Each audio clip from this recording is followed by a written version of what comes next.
Un buen día a todos, bienvenidos al Inter-American Institute for Democracy, este día miércoles 27 de mayo del 2026. Dentro de las actividades del Inter-American Institute for Democracy tenemos una serie de foros, conferencias, presentaciones de libros y en esta ocasión continuamos con una serie de conferencias respecto o relacionadas con Venezuela. La conferencia del día de hoy se titula Venezuela, la lucha por las elecciones y estará dictada por Roberto Enríquez. Quiero dar la bienvenida y saludar al directorio del instituto, en esta ocasión presidido por el reverendo Marcos Antonio Ramos, y a todos los presentes acá y quienes se han unido a través de las redes sociales. Mi nombre es Francisco Endara y les doy la más cordial bienvenida. Para empezar, comento que el Inter-American Institute for Democracy es una entidad, es un think tank de los Estados Unidos, una entidad privada sin fines de lucro, cuyo objetivo es la promoción, la difusión de los valores de la libertad, la democracia, los derechos humanos y la institucionalidad en las Américas. Está constituido por académicos, políticos, profesionales, trabajadores, hombres y mujeres de distintas nacionalidades. Para empezar la conferencia, invito a hacer una presentación a la doctora Beatriz Rangel. La señora Rangel es una muy reconocida internacionalista que tiene maestrías en desarrollo económico tanto de Boston University como de administración pública en Harvard University y desde el año 94 se ha desarrollado en el área de operaciones y consultoría. Actualmente es directora gerente de AMLA Consulting Group y directora del Inter-American Institute for Democracy. Bienvenida, doctora Rangel. Muchísimas gracias, Francisco. Muy buenos días. Sean todos bienvenidos a la conferencia Venezuela, la lucha por las elecciones, a cargo del presidente de la Plataforma Unitaria Democrática de Venezuela, Roberto Enríquez. Agradecemos profundamente su presencia y de manera muy especial la de quienes nos acompañan desde Venezuela, donde las dificultades de comunicación reflejan las duras condiciones que atraviesa el país. Gracias por estar hoy con nosotros. Esta conferencia marca el cierre de la serie Venezuela en Transición, que ha contado con la participación de destacados dirigentes democráticos como Juan Pablo Guanipa, Delsa Solórzano, Andrés Velázquez y ahora Roberto Enríquez. La serie ha buscado servir como plataforma para amplificar las voces del liderazgo democrático venezolano que, pese a la persecución, las amenazas, las enormes presiones del régimen, continúa actuando desde el territorio nacional con valentía y compromiso histórico. Desde la perspectiva del Instituto Interamericano para la Democracia, son precisamente estas voces y la conducta ejemplar de quienes las encarnan las que preparan el terreno para el retorno pleno de la democracia en Venezuela, el liderazgo de María Corina Machado y la realización de elecciones auténticamente libres que permitan recuperar la soberanía popular secuestrada por el régimen chavista.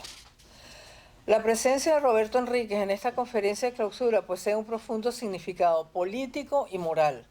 Se trata de un dirigente que ha conocido de primera mano la persecución, el despojo y la represión. El 2 de abril del 2017 fue detenido por la Dirección General de Contrainteligencia Militar, bajo acusaciones de traición a la patria e instigación a la rebelión. Días después encontró refugio en la residencia del embajador de Chile en Caracas, donde permaneció asilado durante 4 años. En el 2021 abandonó la embajada para incorporarse a las negociaciones entre el régimen y la oposición celebradas en México. A pesar del hostigamiento constante, Roberto Enríquez ha mantenido intacta su voluntad de contribuir a la reconstrucción democrática de Venezuela y hoy forma parte de la coalición política que respalda la candidatura presidencial de María Corina Machado. Como presidente de COPEI, Enríquez ha representado una línea firme de defensa de los valores democráticos frente al autoritarismo instaurado primero por Hugo Chávez y luego profundizado por Nicolás Maduro. Su trayectoria refleja convicción, perseverancia y una profunda confianza en los instintos democráticos del pueblo venezolano. Roberto Enríquez está hecho de la madera de las convicciones democráticas, la fortaleza de quien no renuncia a la libertad y la serenidad de quien sabe que ningún régimen puede imponerse indefinidamente sobre la voluntad de toda una nación. Nos acompaña además un panel de distinguidas personalidades.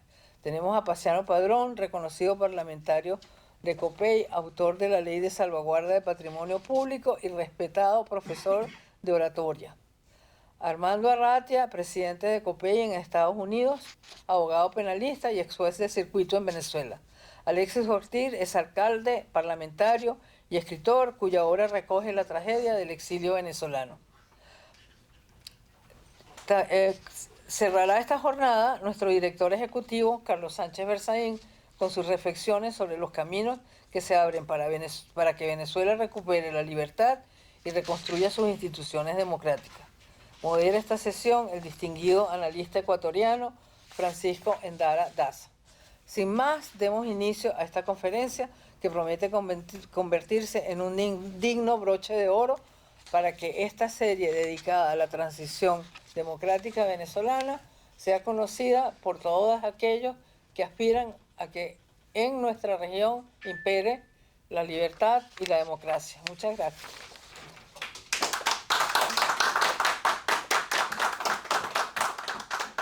Damos las gracias a la doctora Rangel con tremenda presentación que ha realizado de nuestro conferencista. Sin más, doy la palabra a Roberto Enríquez, que se conecta desde Venezuela. Bienvenido.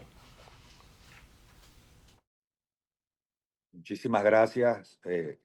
Un honor estar con ustedes. Saludos a todo ese equipo del instituto, gente con la que siento un gran respeto. Tuve el honor de estar presencialmente con ustedes hace, creo que dos años, sí, 2 años y pico.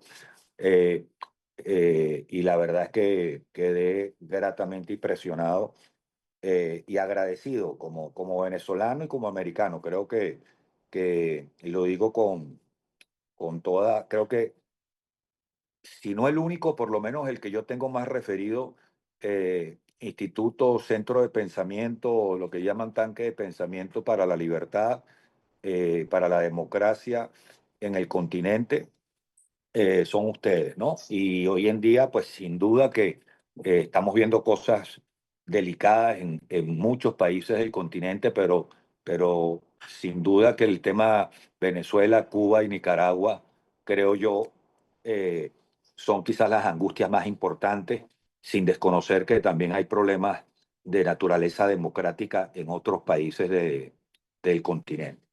Sobre el caso nuestro, yo me atrevería a comenzar usando esta frase, ¿no? Creo que hoy en día lo que estamos viviendo en el país es un esfuerzo eh, absurdo, pero peligroso, eh, por prorrogar o prolongar lo inevitable, ¿no?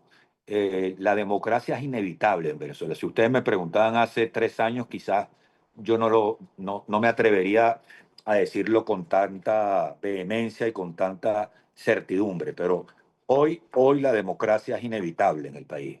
Es tratar de tapar el sol con un dedo, es intentar parar la fuerza del océano con las manos, es intentar prorrogar lo que va a ocurrir, y creo que es el forcejeo en el que estamos justamente en este momento, right now, como dirían en inglés, justamente en este momento lo que estamos viendo es el esfuerzo de muchos intereses, eh, tanto venezolanos como lamentablemente internacionales, por prolongar un status quo que va de espaldas al interés del pueblo venezolano y que va de espaldas también a los intereses democráticos y de prosperidad del continente. Y es ahí donde yo creo que debemos centrar las fuerzas.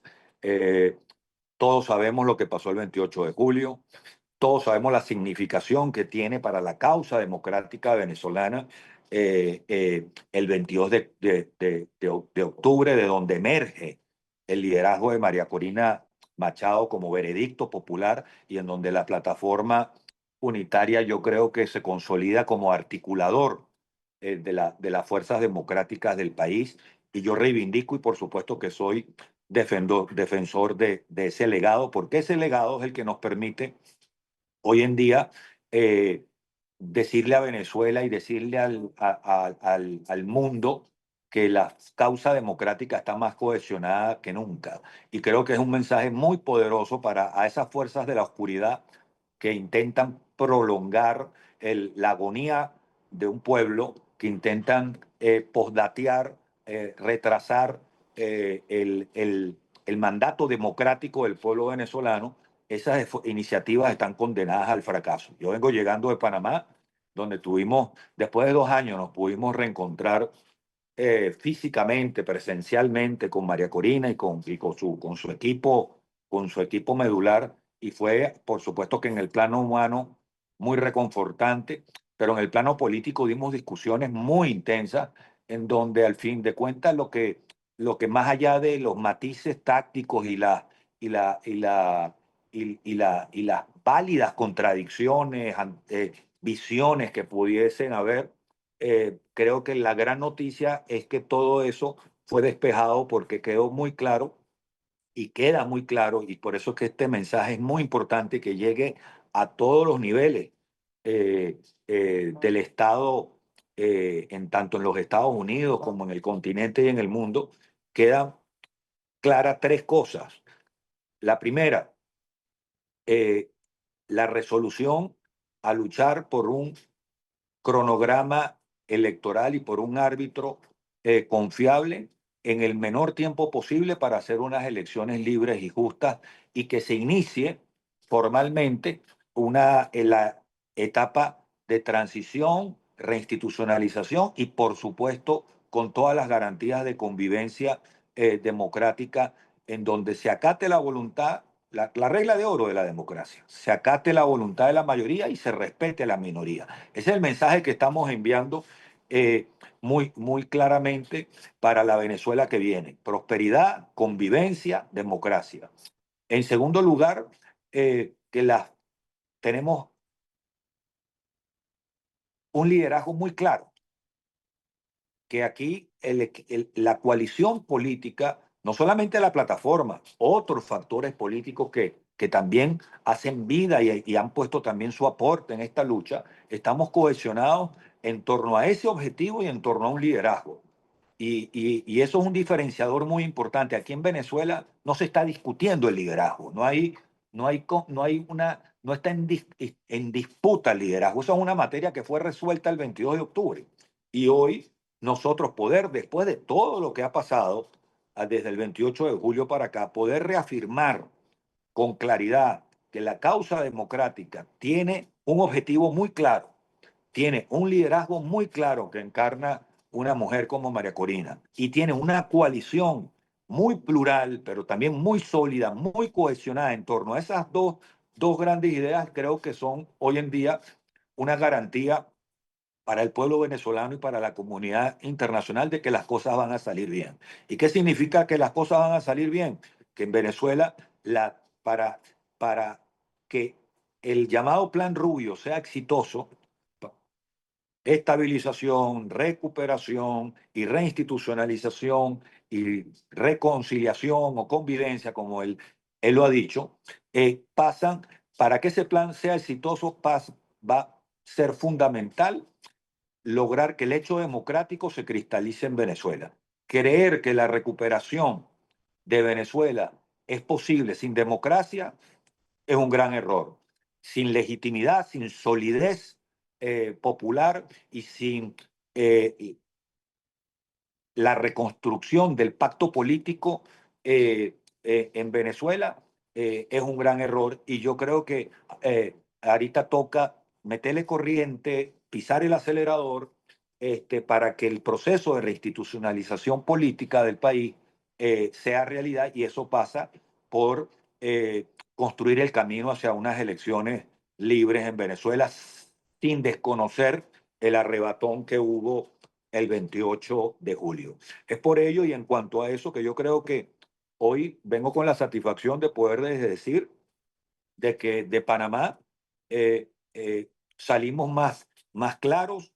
El mensaje para la comunidad internacional, para los aliados, que con muchísimo respeto, que son los Estados Unidos, que hay que reconocer que hoy en día eh, juegan un rol determinante en el desenlace del país. El mensaje es muy claro de que En Venezuela va a haber gobernabilidad, en Venezuela va a haber estabilidad, en Venezuela va a haber paz, va a haber recuperación en todos los aspectos: política, económica, industrial, tecnológica, petrolera, pero todo eso pasa por un vector clave que es democracia. Y yo creo que el mensaje para nuestros aliados internacionales es decirles que creo que lo que ahorita debemos trabajar todos mancomunadamente, todos articuladamente, la expresión que se quiera, es para lograr que ese cronograma sea visible a los ojos del país, se materialice y eso marque ya con hechos certeros la ruta de la transición en Venezuela hacia una nueva etapa que va a tener un impacto muy favorable para el continente, para el hemisferio y por supuesto para los Estados Unidos. Es por eso que eh, la idea central que quiero traerles hoy de mi reunión, más allá de hacer disertaciones históricas de todo lo que ha sufrido el país en los últimos 26 años, que todos conocemos muy bien, que ustedes han analizado y, y discutido y deliberado profundamente. Creo que estoy hablando con gente que conoce muy bien el tema venezolano, por eso es que no me quiero explayar en los antecedentes, sino en lo que tenemos ahorita que enfrentar y resolver. Y es que lo he dicho con muchísima claridad, es que hoy en día estamos enfrentando fuerzas muy oscuras que intentan retrasar lo inevitable. Lo inevitable es la democracia, lo inevitable es las elecciones libres y el mensaje muy claro es que estamos muy cohesionados, muy claros en ese objetivo, con el liderazgo, y, eso no es y esa es la mejor garantía de que lo que va a venir para el país va a ser una etapa de consolidar la estabilidad, de cristalizar la recuperación y que todo tiene como vector central, no como vector último, como vector central, la transición democrática que se verifique en unas elecciones y que créanme ustedes que tanto, y allí, a mí no me gusta hablar por los demás, pero sí me atrevo a decirlo porque la conozco, lo sé y es su talante y es el talante de la plataforma y de todos los aliados, garantías de convivencia para todos en Venezuela, garantías de que en Venezuela va a imperar el Estado de Derecho, se va a recuperar el debido proceso para, las instituciones y vamos a ir recomponiendo el cuerpo institucional del país, que es la mejor garantía que va a tener cualquier inversionista, cualquier político, cualquier, desde el más modesto ciudadano, este, para que este país sea vivible para todos de nuevo.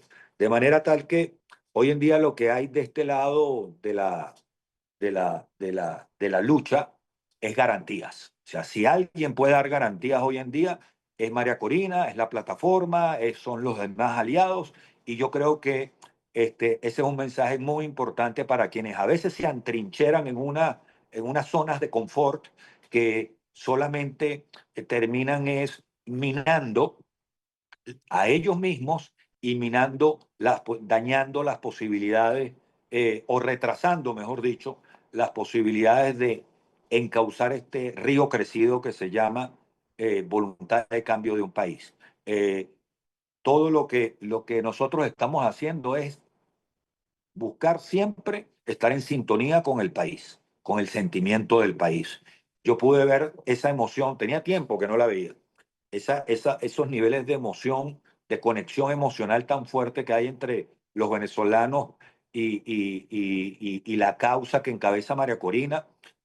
Yo no soy un hombre que le guste el culto a la personalidad, crea en el mesianismo, muy por el contrario, creo muy bien, más bien en el pluralismo. Y lo que yo vi allí en Panamá, esa conexión, esa fe tan viva, tan presente, tan activa, de verdad les confieso fue conmovedor y emocionante. Y por supuesto que me sentí encarnado en María Corina, me sentí representado en María Corina. Y yo creo que ahorita lo que toca, y es a lo que yo con toda humildad les pediría, es a que combatamos con mucha nitidez, con mucha claridad esas fuerzas oscuras que intentan retrasar el sentimiento, el deseo y la voluntad del pueblo venezolano, porque si los aliados internacionales, creo yo, estoy convencido, quieren este, una Venezuela que sea luz para el hemisferio, luz para el continente. Todo pasa necesariamente porque la voluntad de los venezolanos sea respetada. Y yo creo que con eso lo podemos lograr cuidando mucho, por supuesto, los pasos a dar, cuidando mucho, por supuesto, el lenguaje, pero que sí sepan que aquí hay una causa que está muy unida, que tiene un liderazgo muy claro y que tiene un objetivo muy claro, que es llegar a elecciones libres y democracia, porque todo pasa por el respeto a la gente. Y cuando se respeta a la gente, siempre pasan las cosas salen bien. Y yo estoy convencido de que las cosas al pueblo venezolano le van a salir bien. No me quiero extender más, pero espero haber sido bien claro. En este momento, lo que toca es acortar la agonía de un pueblo, hacer entender a fuerzas, unas obviamente ingenuamente, a veces colaboran con la dilación y otras, ya lo sabemos, muy interesadamente lo hacen, que esos son esfuerzos ociosos y que ahorita lo que hay es que poner al país en el tren de la transición para lograr las elecciones libres y para lograr que ese proceso de reconstrucción del tejido institucional se vaya dando progresiva, gradualmente, sin vértigo, sin conflicto, en el marco de la paz, pero que también eso sea garantía para todos los venezolanos, y cuando digo todos, estoy hablando de todos, incluyendo a los adversarios nuestros, pero también de garantía para los Estados Unidos y para todos los países del continente y para todos los países del hemisferio occidental. Venezuela le sirve al mundo democrática. Venezuela no le sirve a nadie en una situación de en congelamiento o de dilación de, o de intentar retrasar la voluntad del pueblo venezolano. Y yo creo que el gran mensaje que mandamos a nuestro regreso de Panamá es que estamos más unidos que nunca, que sí, somos plurales, que sí, cada quien tiene su visión, su estilo, sus formas, pero que estamos más cohesionados que nunca y que eso es garantía de estabilidad, de recuperación y de una transición democrática exitosa, como bien lo señala el plan del secretario de Estado Rubio.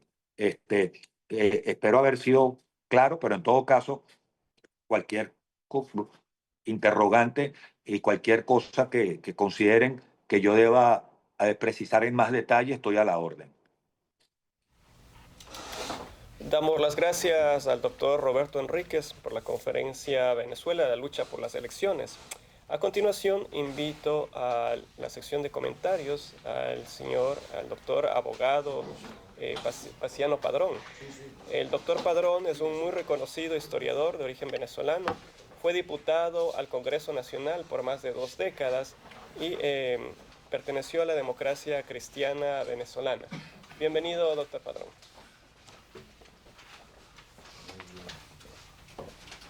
Gracias, Francisco. Sin elecciones no hay transición democrática. No en vano está dicho, el poder emana del pueblo. Hoy cerramos este ciclo de foros sobre Venezuela en transición con el tema de la lucha por las elecciones. Ya Roberto Enrique, le acabamos de escuchar, ha hecho reflexiones interesantes que inician el camino al debate. A él lo saludamos desde aquí. Igualmente saludamos a quienes hoy nos acompañan en la sala. Saludamos a los miles que gracias a la magia del Internet nos están siguiendo. Saludamos, por supuesto, a nuestros compañeros foristas, comentaristas, y saludamos a la Junta Directiva del Inter-American Institute for Democracy, a la cual, en nombre de Venezuela, agradecemos esta iniciativa. En el primer encuentro afirmé, y lo repito hoy, que son puntos cardinales del proceso los 3 señalados por el gobierno de los Estados Unidos: estabilización, recuperación y transición. No obstante, transcurrido ya casi 5 meses del 3 de enero, tal vez es válido pensar, a partir de los frutos obtenidos, que la estabilización y recuperación deben venir luego de la transición, la cual sería el primer paso. El cambio por delante, para que haya luego recuperación y tengamos la estabilización deseada, lo que no es obstáculo para que en algunos aspectos los 3 pasos puedan moverse simultáneamente. Lo hemos dicho en diferentes escenarios. Los protagonistas del desastre y la crueldad, hoy al frente de la gestión de la República, no tienen la autoridad, el conocimiento, la voluntad ni el respaldo popular para adelantar un cambio. Prueba lo ha afirmado la situación actual en Venezuela. En 5 meses hemos visto agravarse el hambre y la miseria, la salud pública y los servicios básicos.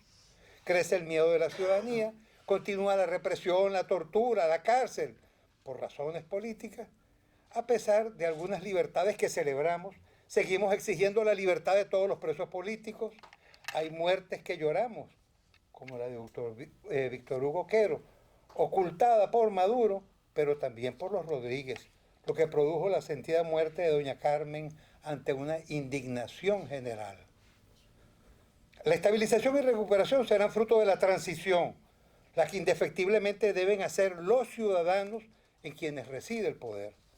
La democracia implica, además de separación de poderes, la cual no se visualiza en este momento por ningún lado. El poder legislativo, sumiso al ejecutivo, está presidido por el hermano de la encargada de la presidencia. El poder judicial está de rodillas frente al régimen, como inconstitucionalmente lo están el poder ciudadano y el poder electoral. Después de 5 meses, aumenta la corrupción. Sigue reinando la opacidad, se desconocen cifras, no hay rendición de cuentas ni transparencia en nada. Por ejemplo, se le escucha decir al presidente Trump que Venezuela en estos 5 meses ha producido y vendido más petróleo que nunca.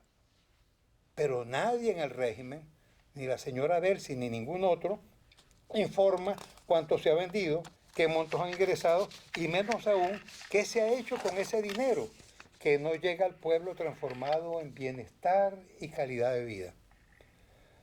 Para que la estabilización no sea la del régimen criminal en el poder y la recuperación no sea la de los ingresos a los bolsillos de la cúpula gobernante, es indispensable la transición, el cambio, el cual tiene en las elecciones el paso más importante y urgente. Entendemos que Venezuela atraviesa una crisis general, pero como en todo proceso social complejo, hay que establecer prioridades y la elección del presidente está en primer lugar. Deberíamos hacer lo necesario para que la elección presidencial se efectúe este año 2026 o a más tardar a comienzos del año que viene. Entendemos también que son numerosos los cambios que deben darse en el sistema electoral para acercarnos a unas elecciones libres y justas. Pero la prioridad de la urgencia de prontas elecciones nos obliga a cambiar a lo mínimo indispensable, ya que la espera por un cambio total del sistema electoral generaría retardo en la elección, lo que probablemente traería más inconvenientes que beneficios. La prioridad es comenzar la transición verdadera. He escuchado con interés la reiterada tesis de Carlos Sánchez Berzaín de no ser exquisitos en las exigencias de cambio en el sistema electoral, si eso se transforma en retardo del proceso. No le falta razón. La prioridad es la elección, aun si no se satisfacen todos los extremos de una elección competitiva. La historia nos da la razón. Son numerosos los ejemplos. Refiero ahora al último, cuando la Alternativa Democrática ganó la elección presidencial del 28 de julio de 2024 en las condiciones más adversas, sin la candidata que habíamos electo en primaria con el 92% de los sufragios y sin dejarnos a sufragar a casi 10 millones de electores. A pesar de todo, ganamos con el casi 70% de los votos emitidos, según constan en actas que resguardan las bóvedas del Banco Nacional de Panamá. Con un mínimo de garantías, ganamos la próxima elección presidencial. Por supuesto que yo quisiera que los aproximadamente 5 millones de electores venezolanos que nos encontramos en la diáspora pudiéramos votar. Y hay cosas tan sencillas que apenas requieren pequeños cambios para que podamos estar ya todos montados en el proceso electoral. Por ejemplo, todos aquellos que estamos inscritos en el registro electoral, podemos por internet cambiar nuestra jurisdicción. En mi caso personal, yo soy elector de Latillo, en Caracas, o cambiaría para la jurisdicción de Miami, estado de Florida. Y me cambiaría, este simple cambio de jurisdicción me hace ya de una vez elector. O sea que es un sistema sencillísimo que llevaría a millones de los que estamos afuera, pero también de los que están dentro de Venezuela, que por una u otra razón se han cambiado de jurisdicción de una manera sencillísima, podrían cambiar. En todo caso, Si se complica la situación, confieso que por la prioridad de la urgencia electoral para dar inicio a la transición democrática, preferiría no votar yo.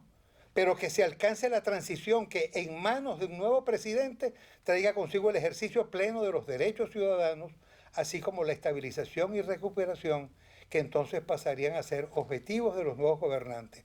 Comenzaríamos ya la reconstrucción de Venezuela. Es la hora, es el momento, es tiempo de cambio. Elecciones ya. Gracias.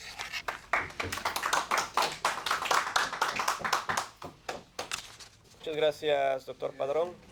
A continuación invito a tomar la palabra al doctor Armando Arratia. El doctor Arratia es doctor en leyes, ex fiscal, fue juez también, fue presidente del Circuito Judicial del Estado de Miranda. Además, se ha desempeñado como profesor de pregrado y posgrado de la Universidad Santa María. Es escritor de libros como el Código Orgánico Procesal Penal y presidente del partido COPEI. Es un muy reconocido y activo miembro, además, hay que resaltar, activo de la oposición venezolana. Bienvenido, doctor Arratia.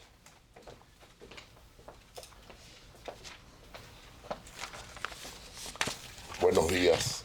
Primero quiero saludar a mi compañero, amigo y hermano Roberto Enrique, que es el que acaba de disertar, de hacer una excelente exposición sobre lo ocurrido, a mis paisanos venezolanos, a esta honorable junta directiva, mi amigo Paciano, Alexis, la gente, todos los que en estos momentos nos están siguiendo en este momento crucial que vive la República. Hay tres elementos que nos han marcado y que han sido definidos como esenciales para poder lograr el éxito. Señalaba Roberto y el que me antecedió, mi querido Paciano, de hablar del cese de la ilegitimidad, que consecuencialmente se convirtió posteriormente en un golpe de Estado, cuando esta gente asumió robándose las elecciones. Ya el primer paso se dio, ya el primer elemento se dio. Pero yo he sostenido y he dicho que el segundo paso hacia una transición eficaz está en el cese de las funciones del Congreso actual y legítimamente que está en ejercicio con el régimen en estos momentos.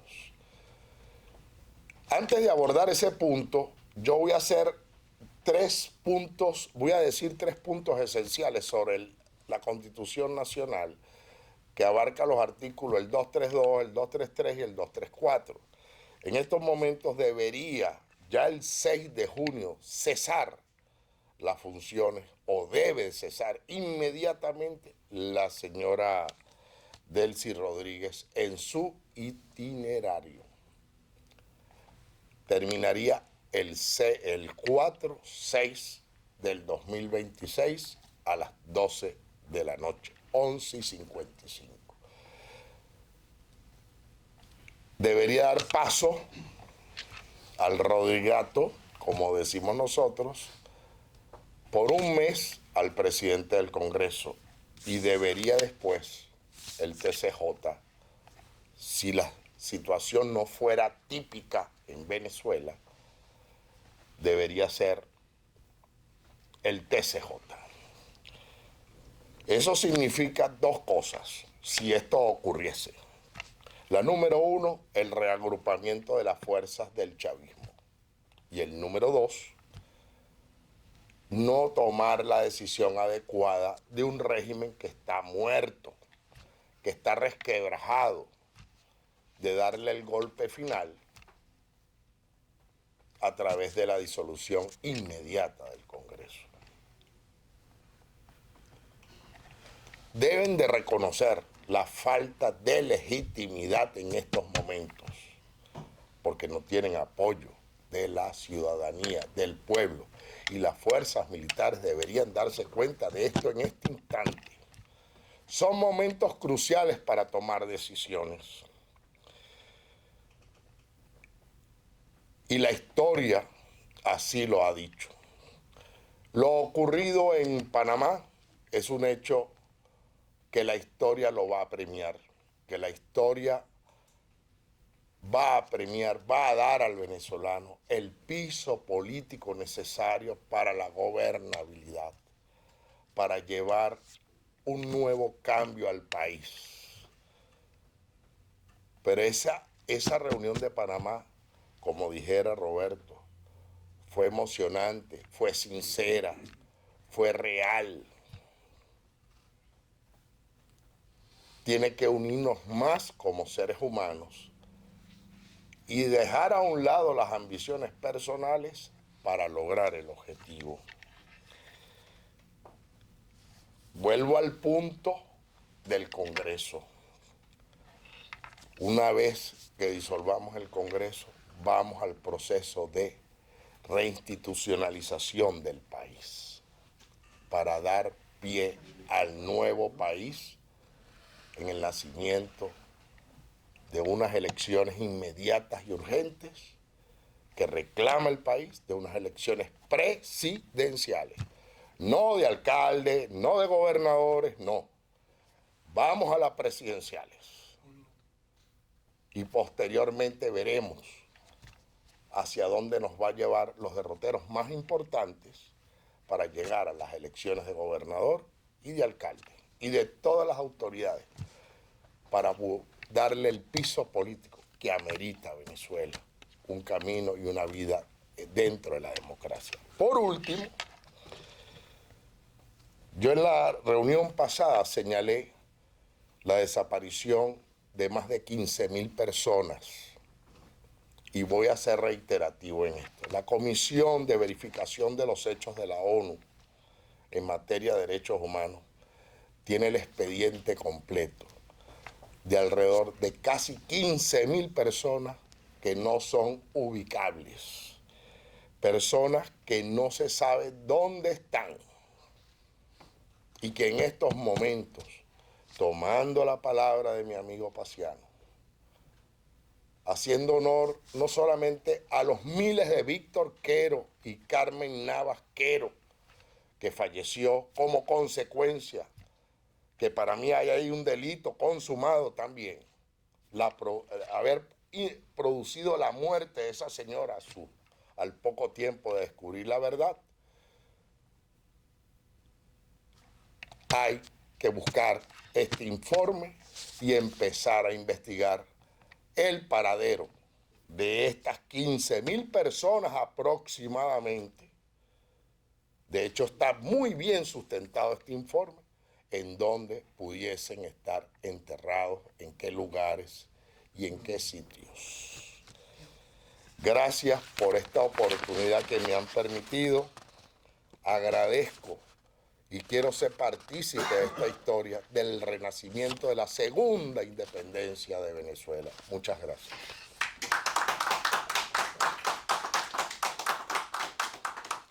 Muchas gracias, doctor Arratia. A continuación, invito a tomar la palabra al doctor Alexis Ortiz. El señor Ortiz es otro muy reconocido activista acá venezolano.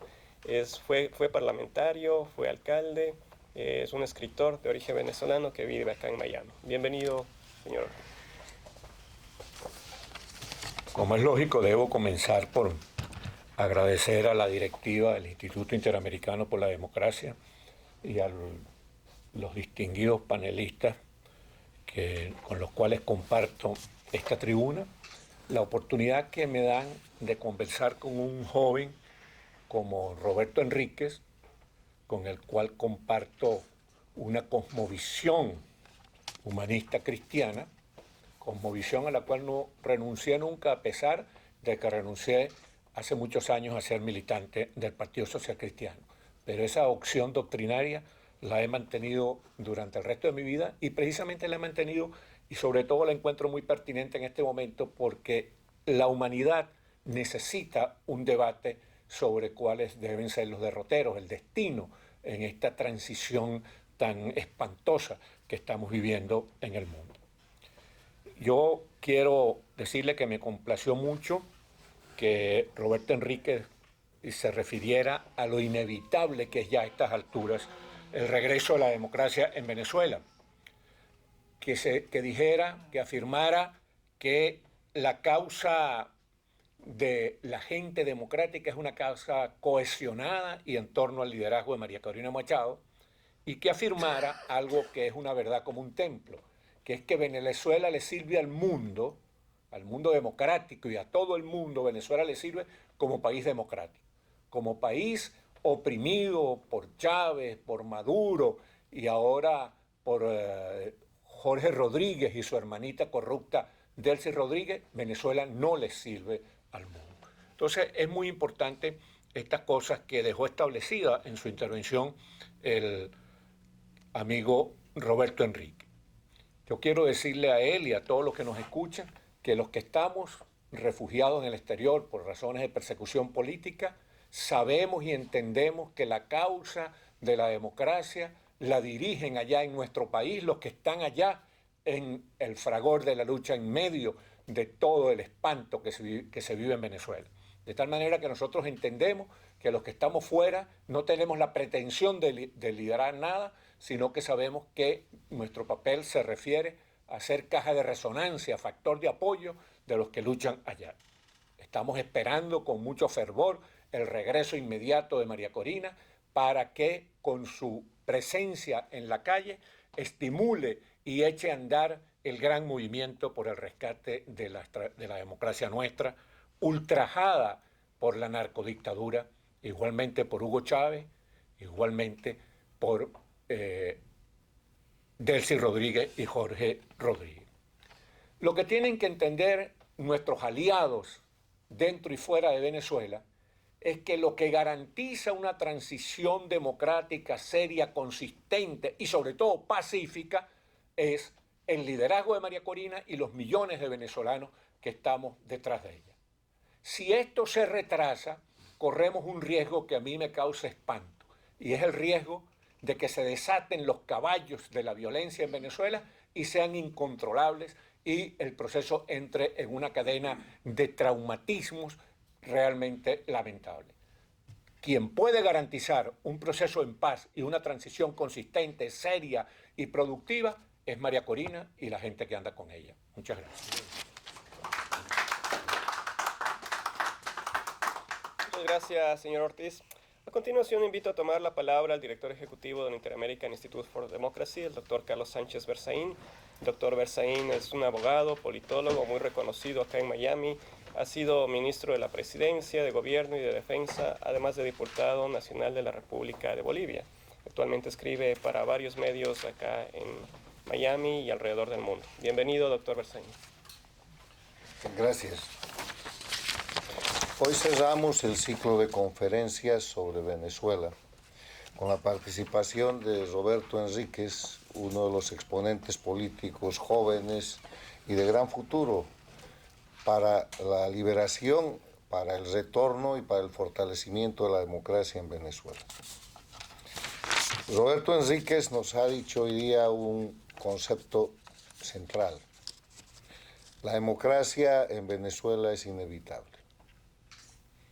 Y es inevitable porque la lucha del pueblo venezolano, que abarca prácticamente todo este siglo, la valentía de las mujeres y hombres venezolanos ha llevado a que un problema que empezó en Venezuela en 1999, cuando Chávez llegó al poder y de pronto corrió en rescate de la única dictadura que había en la región, la dictadura castrista en Cuba, y le entregó petróleo, dinero y le entregó Venezuela entera, creando un problema primero en Venezuela, después un problema regional y después un problema mundial, porque a partir del petróleo y del dinero venezolano se instaló en las Américas con efectos globales la organización de delincuencia organizada transnacional más efectiva y exitosa de la historia, que suplantó la política para reemplazar el Estado de Derecho por el terrorismo de Estado, con presos políticos, con asesinatos, con masacres, con persecuciones, con millones de exiliados, para reemplazar la libertad por el sometimiento, para reemplazar la separación e independencia de los poderes públicos por fiscales sicarios y jueces verdugos, y para reemplazar el sistema de libre organización política y el sistema de elecciones libres y justas por la manipulación y el fraude. Crimen, crimen y crimen. Y eso es lo que se ha empezado a desmontar en Venezuela. Eso es lo que el punto de quiebre, la captura del dictador narcoterrorista Nicolás Maduro, efectuada el 3 de enero de este año, marca como cambio en la historia no solo de Venezuela, sino de las Américas. Venezuela, a 4 meses y medio de ese hecho histórico, es otro país, pero las Américas también son diferentes. Porque a partir de Venezuela, así como el cambio negativo se empezó a producir en 1999, este cambio positivo que se empieza a producir el 3 de enero con esa acción de captura de Maduro del año 2026, tiene efectos regionales y mundiales. Venezuela ha dejado de ser el centro de provisión de dinero, de recursos para la conspiración regional y mundial. Ha dejado de ser la base de Irán para la fabricación de armas que iban a guerras en todo el mundo. Ha dejado de ser el centro de protección de criminales que auxiliaban no solamente las dictaduras de la región, sino también las dictaduras extracontinentales. Ha dejado de proveer petróleo para sostener dictaduras como la de Cuba y ha dejado de financiar el narcoterrorismo. Unos avances extraordinariamente importantes, cuyos efectos estamos viendo en el ultimátum que Estados Unidos le ha dado a la dictadura cubana, en el procesamiento del dictador cubano y en estos días donde la dictadura cubana juega descuentos, cuya caída, en mi opinión, es cuestión de días, tal vez de semanas. Estamos viendo cambios en toda la región. Ustedes vean la prensa y van a encontrar cada día hay un operativo importante, una captura importante de narcotraficantes en el Uruguay, en Chile, en Bolivia, en México, en el Paraguay, en el Perú, en la Argentina, en Costa Rica no pasaba. A título de soberanía, los gobiernos paradictatoriales como el de México con Sheinbaum, el de Petro en Colombia, el de Lula en Brasil, defendían el narcotráfico. Hoy día el desmontaje de ese narcotráfico está en pleno avance y hay un gobernador socio de la presidenta de México requerido por la justicia norteamericana. En Bolivia se ha capturado a un delincuente internacional, Marcet, que ya está sometido a la justicia. Ayer acaban de capturar al jefe del grupo criminal del Brasil, el Comando de la Capital, viviendo normalmente como hacendado en Santa Cruz, Bolivia. Entonces, estas son las cosas que producen cambio y que obviamente van a ser mucho más efectivas cuando se pueda en Venezuela, en el caso concreto, tener democracia, y eso solo viene con las elecciones. Unas elecciones que, quiero reiterar lo que he dicho en las 4 conferencias de este ciclo, tienen que o deberían realizarse este año. Y deberían realizarse en las condiciones actuales de la dictadura agonizante que tiene Venezuela. En Venezuela no hay democracia, sigue habiendo dictadura, pero es una dictadura agonizante.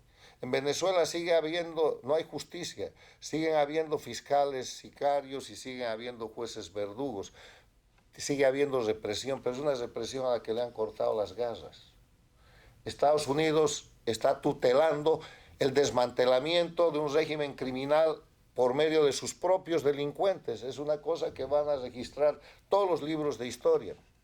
Pero lo que tenemos que hacer los latinoamericanos y los venezolanos es, más allá de las exquisiteces formales que le dan tiempo a la permanencia de la dictadura y que demoran su desmontaje, acelerar la elección en Venezuela.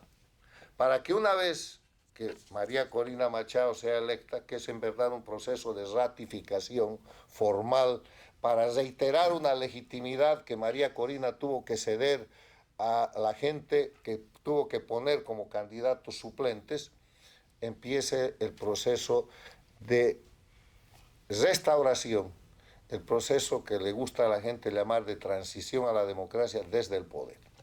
Y entonces hablaremos de cosas como las que están pasando en Bolivia, donde debería estarse ejecutando un proceso de transición con un presidente que no forma parte del socialismo del siglo XXI ni del narcoestado, pero que después de casi 7 meses de gobierno está acosado por un golpe de Estado porque simplemente tomó el gobierno y no tomó el poder.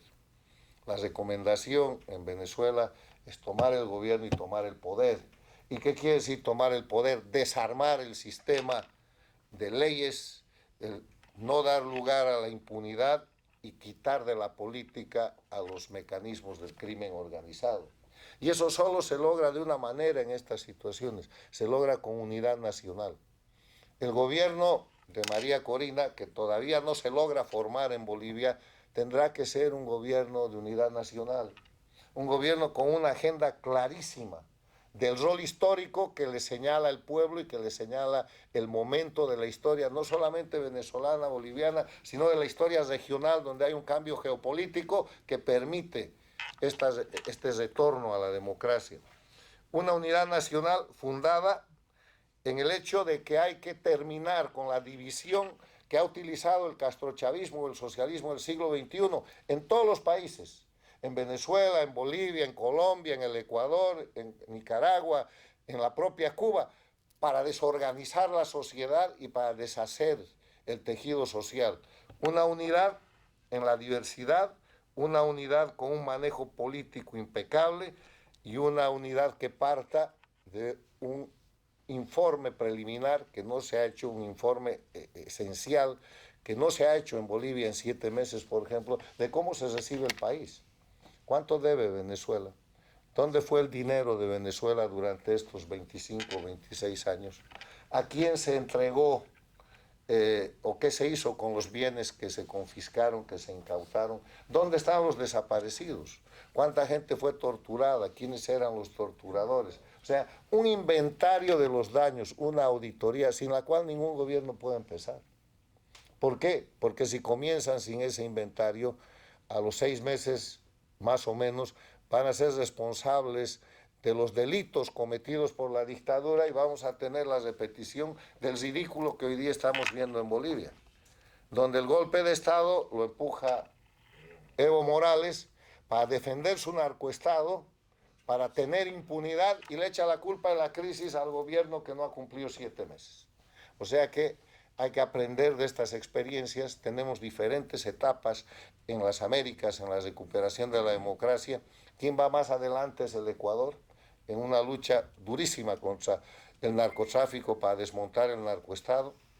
Yo creo que después, con dificultades, viene Bolivia, pero ahí está Venezuela. Venezuela es el centro estratégico de esta solución.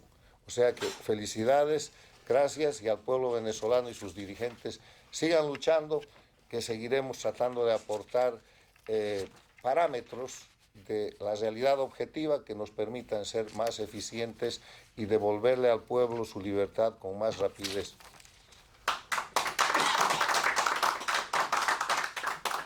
Muchas gracias, doctor Berzaín. Con esto concluye la conferencia Venezuela de lucha por las elecciones, dada por el doctor Roberto Enríquez.